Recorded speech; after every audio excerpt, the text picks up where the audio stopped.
ചായ കുടിക്കാൻ നേരം കടിയൊന്നുമില്ല. അപ്പൊ ഞാൻ നോക്കി ഗോതമ്പ് പൊടിയൊക്കെ ഇരിക്കും. സിമ്പിൾ ആയിട്ട് ഒരു ചെറിയ ബോണ്ട ഉണ്ടാക്കിയ കുറച്ച് ഗോതമ്പ് പൊടി, കുറച്ച് അരിപ്പൊടി, ഇച്ചിരി ബേക്കിംഗ് സോഡ, ഉപ്പ്, മെയിൻ ഐറ്റം തൈര് 1 സ്പൂൺ ഇട്ടാൽ മതി.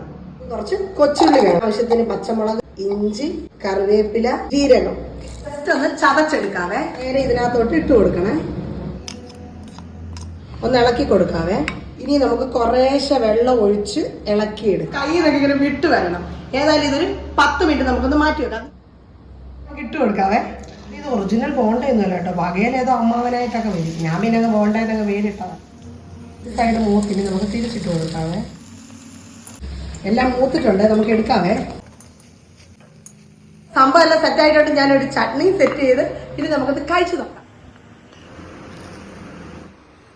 പെട്ടെന്ന് 4 മണിക്ക് ഉണ്ടാക്കാൻ സത്യം പറഞ്ഞില്ല. എന്റെ ചമ്മന്തിക്ക് ഒരു ഇച്ചിരി ഉപ്പ് മുന്നേ സൂപ്പറാണ്. ചായ ഇട്ടു ഞാൻ കഴിക്കാൻ പോവാം. നിങ്ങൾ എന്തായാലും ട്രൈ ചെയ്യണം. Pocket bye bye.